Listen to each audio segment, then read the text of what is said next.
Ladies and gentlemen, His Excellency the Right Honourable Prime Minister of Australia, Mr. Malcolm Turnbull, and His Excellency the Prime Minister of the State of Israel, Mr. Benjamin Netanyahu.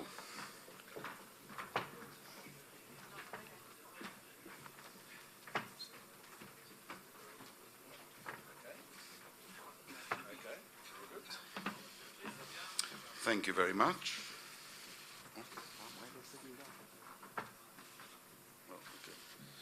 Okay. We will first hear from His Excellency the Prime Minister of the State of Israel, Mr. Benjamin Netanyahu. We're not signing first? No, I was told that you were speaking first. Let's have the signing first. Okay, fine. Okay, we will now sign the Memorandum of Understanding between the Department of Defense of Australia and the Ministry of Defense of the State of Israel concerning the Defense Industry Cooperation. For the State of Israel, the Director General of the Ministry of Defense, Major General in Reserves Udi Adam, will please take the seat. And for the Australian side, the Australian Ambassador to Israel, Mr. Chris Cannon. עכשיו ייחתם מזכר הבנות בין משרד ההגנה האוסטרלי לבין משרד הביטחון הישראלי לעניין שיתוף פעולה ביטחוני תעשייתי, ייחתם על ידי מנכ"ל משרד הביטחון האלוף במילואים אודי אדם ושגריר אוסטרליה בישראל, מר קריס קאנון.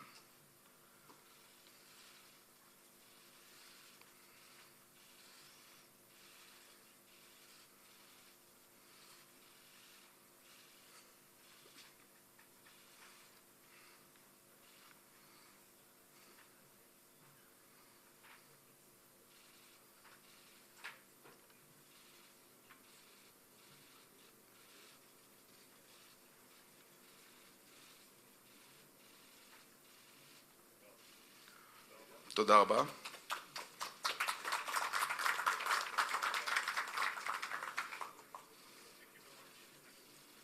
Okay, thank you very much. We will now hear from His Excellency the Prime Minister of the State of Israel, Mr. Benjamin Netanyahu. Thank you, Prime Minister Turnbull, Malcolm.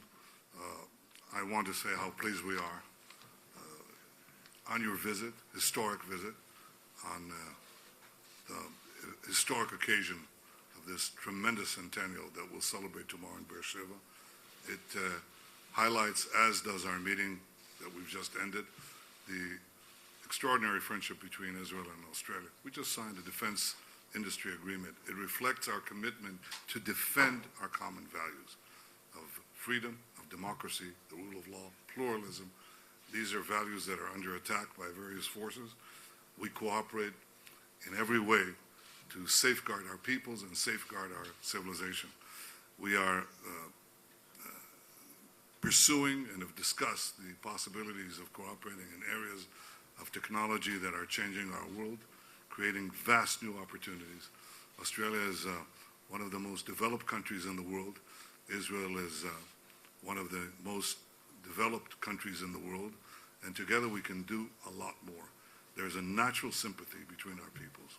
I said before that I felt it everywhere I went in Australia.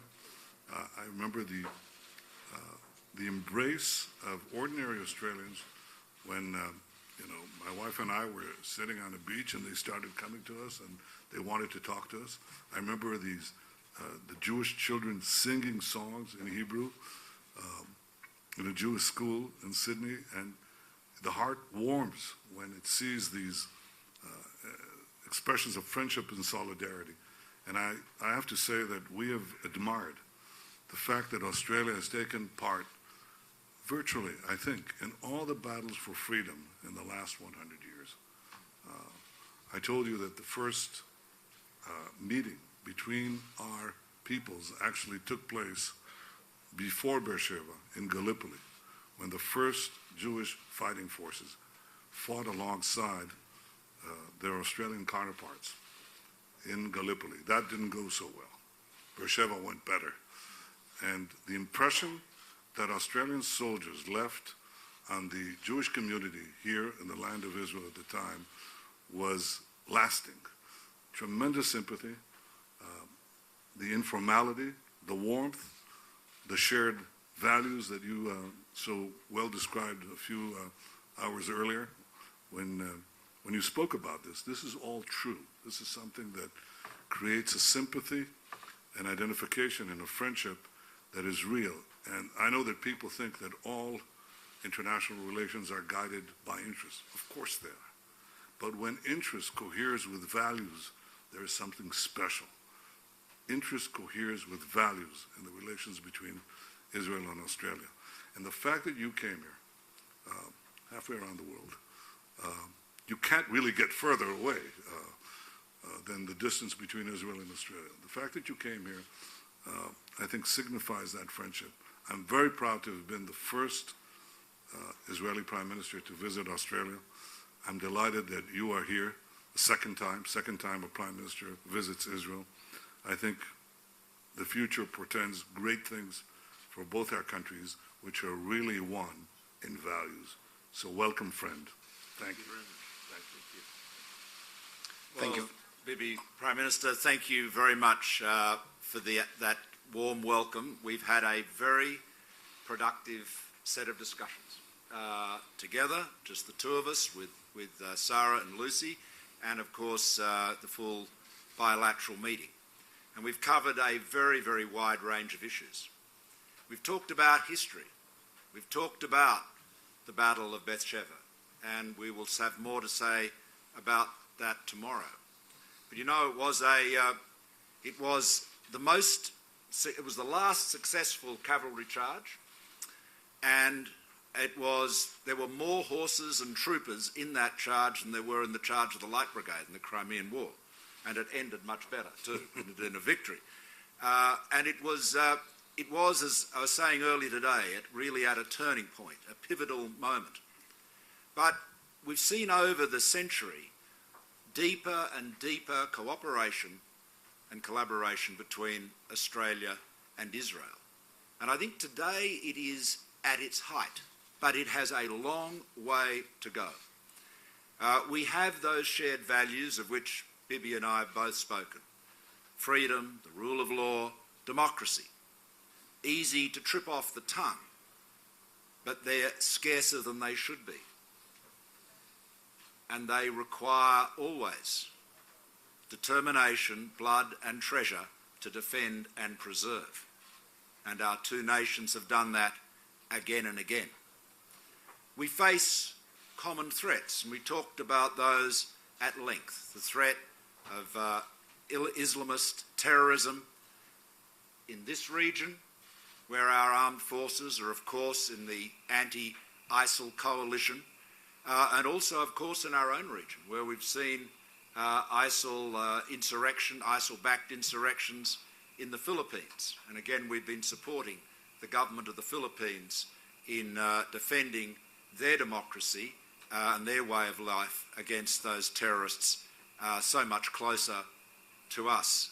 But the reality is that nowhere is very far away from anywhere. It does take the best part of a day to get here, Bibi, on an aeroplane, but the truth is, in the day of the internet, everywhere is just a fraction of a second away from everywhere else. The truth is that technology has empowered individuals in a way that was scarcely imaginable not so many years ago. But it has also empowered individuals and individual actors who seek to do us harm.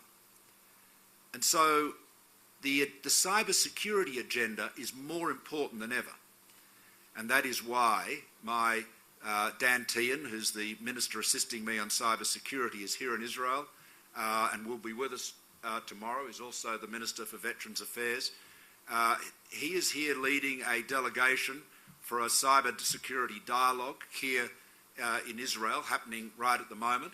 And we are going to take that further to have a closer collaboration on cybersecurity, and we'll be having another dialogue with government, industry and academia in Canberra next year. We have a vital interest in working more closely together all of the time, more closely and intensely together to keep our people safe from terrorism and from the use of the internet, encrypted applications especially, which are so enabling terrorism in a way that would have seemed impossible, as I said a few years ago. Technology empowers the individual actor in every dimension, but also it empowers individual actors who seek to do us harm. I want to acknowledge the importance of the memorandum we've just signed. We have a vitally important national enterprise to create a sovereign defence industry in Australia on a scale that matches our defence spending. We have the largest investment in defence capabilities underway in Australia at the moment ever in peacetime. A massive investment, particularly in our naval forces. 54 naval vessels will be built as a result of decisions taken by my government. This is a huge commitment. It is a commitment to advance manufacturing. It's a commitment to sovereign defence industries in Australia. And we seek to partner with friends and allies all around the world. And we look forward to deeper collaboration with Israel in defence industry and in particular in the cyber domain. We are very dear friends. As you know, we feel at home. Bibi talked about the warm welcome he had in Australia, and he did. Much of it was in my electorate, in my district of Wentworth. And you know, you will feel very much at home tomorrow because a large percentage of my electorate will be with us. In fact, I'm told that the traffic has never been less congested as a result of the commemorations here in Israel. There is a warmth, there is a commitment, there is a passion for the values that we share in common. And we have a shared history. We have shared values, and you know we now have a shared agenda to ensure that together we develop the industries and the technologies of the future. We collaborate on them. There are 16 Israeli companies, did you know, listed on the Australian Stock Exchange, worth a couple of $1 billion, so they're not huge companies by the standards of the tech giants. But you can see that would have seemed an improbable thing to say. Why would an Israeli company list on the Australian Stock Exchange? That shows you how much closer our two countries have become. In the age of the internet, everywhere is close to everywhere else. All it needs is for us to have the imagination to match the technology. There's plenty of technology. It's the technological imagination that makes the difference. And that needs leadership at our level, at a governmental level, at a private sector level. Leadership and imagination is the key to harnessing that technology and making our partnership between Australia and Israel even greater in the future than it has been in the last century. Thank you very much. It's been a very warm welcome. Thank you. Thank you very much, and thank you for participating this evening. Thank you.